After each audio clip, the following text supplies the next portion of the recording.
Atmosfer panas kembali membara di lingkungan klub voli raksasa Turki, Vakifbank Istanbul, usai kabar mengejutkan datang dari dalam tim. Sang kapten sekaligus ikon klub, Zehra Güneş, resmi mengundurkan diri dari tim.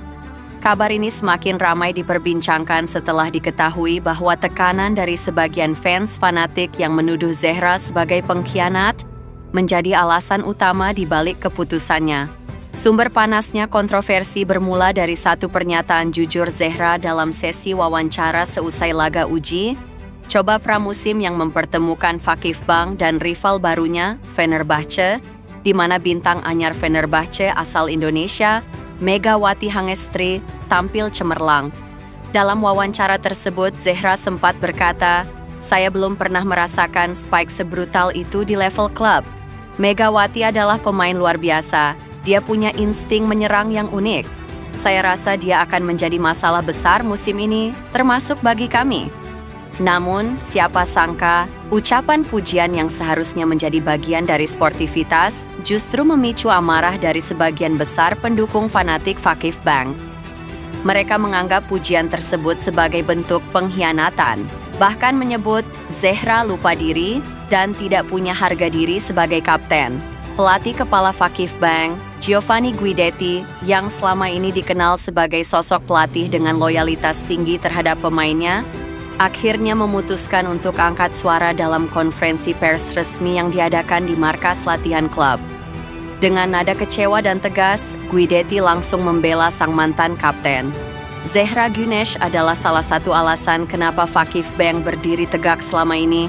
Ia pemain dengan dedikasi luar biasa, tapi hari ini dia justru diserang oleh mereka yang tak pernah tahu seperti apa kerasnya perjuangan di balik lapangan.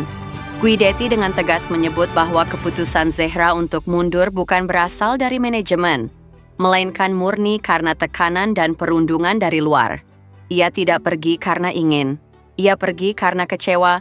Kalau memuji lawan dianggap pengkhianatan, maka kita sedang kehilangan arah dalam dunia olahraga. Tegasnya, pelatih asal Italia ini bahkan membandingkan situasi yang terjadi di timnya dengan krisis nilai dalam olahraga modern, di mana fans seringkali mengutamakan emosi ketimbang memahami konteks dan semangat sportivitas. Dalam olahraga sejati, menghargai lawan adalah bagian dari kebesaran. Kalau kapten kami tidak boleh berkata jujur hanya karena takut dihakimi, maka bagaimana kita ingin tumbuh sebagai tim dan komunitas? Beberapa sumber internal mengungkap bahwa kepergian Zehra telah menimbulkan efek domino di ruang ganti.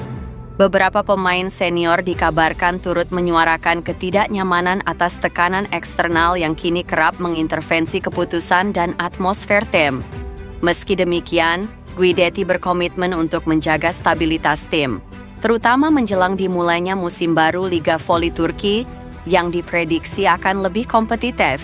Terlebih setelah bergabungnya Megawati ke Fenerbahce. Kami akan terus melangkah, tapi kehilangan pemain sekelas Zehra bukan hal kecil. Ia bukan hanya pemimpin di lapangan, ia juga jiwa tim ini. Sulit menggantikannya. Di tengah gejolak tersebut, Megawati Hangestri belum memberikan komentar resmi. Namun, media sosial dipenuhi dengan simpati dari penggemar voli internasional yang menyayangkan kejadian ini. Tagar seperti "Espouse We Stand with Zehra" dan "Respect Sportsmanship" sempat trending di Turki, menandakan bahwa masih banyak publik yang mendukung nilai kejujuran dan sportivitas dalam olahraga. Peristiwa ini membuka mata dunia olahraga bahwa batas antara fanatisme dan toksisitas semakin kabur. Ketika pemain dilarang bicara jujur, dan ketika pujian kepada lawan dianggap sebagai bentuk pengkhianatan, maka bukan hanya satu pemain yang menjadi korban, melainkan juga nilai-nilai yang selama ini dijunjung dalam olahraga profesional. Giovanni Guidetti telah menyampaikan peringatannya. Hari ini mereka tuding Zehra pengkhianat hanya karena jujur. Besok siapa lagi? Kalau kita membiarkan ini terjadi, maka tak lama lagi kita semua akan menjadi korban budaya bisu.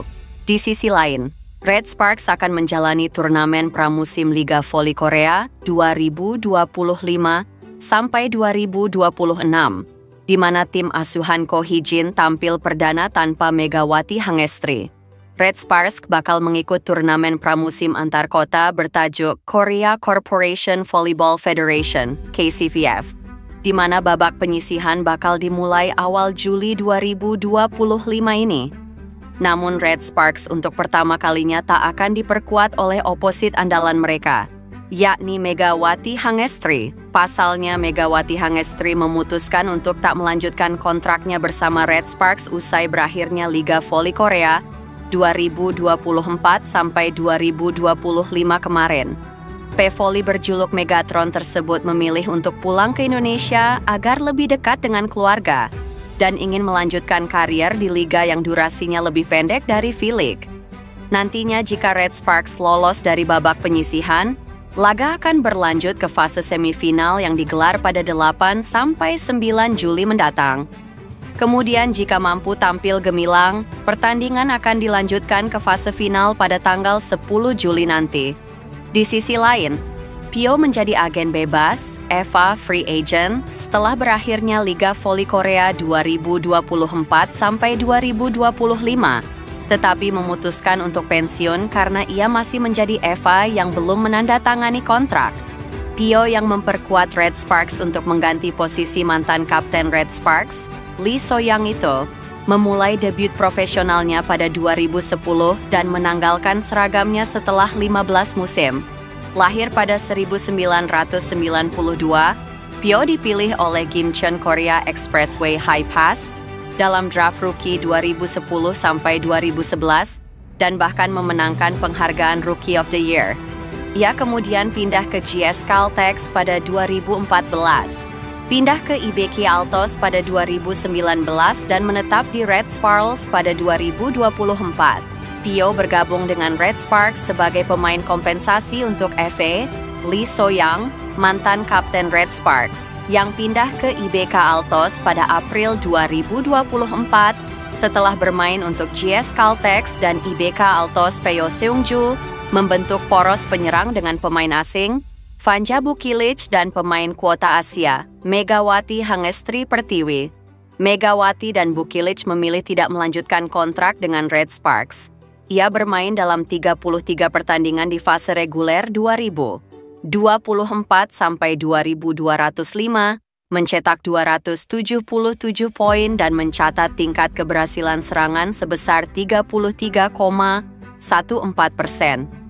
Pada musim 2024 sampai 2205, ia bermain sebagai starting outside hitter dan membantu Red Sparks melaju ke final pertama kalinya dalam 13 tahun. Setelah itu, Pio mengajukan diri untuk masuk ke dalam ring untuk komit atlet Dewan Olahraga Korea, seperti dilansir bolasport.com dari media Korea. My Daily Asosiasi Bola Voli Korea, KOVO, merekomendasikan Pio Seungju sebagai kandidat komit atlet untuk masa jabatan 4 tahun. Pio dicalonkan sebagai kandidat karena ia telah menjadi anggota tim nasional kurang dari 4 tahun.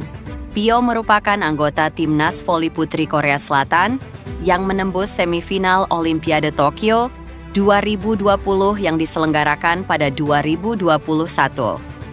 Saat itu, tim voli nasional Putri Korea secara objektif dinilai sebagai tim yang lemah, tetapi mereka membuat semua orang terkesan dengan melaju ke semifinal. Saya telah melihat, mendengar, dan merasakan banyak hal saat bermain sebagai atlet. Saya yakin bahwa saya lebih tahu daripada siapapun tentang kenyataan dan kesulitan yang dialami atlet, tulis Pio di sosial media pribadinya. Saya akan bermain di dekat sini sehingga kita dapat membuat perubahan kecil bersama-sama.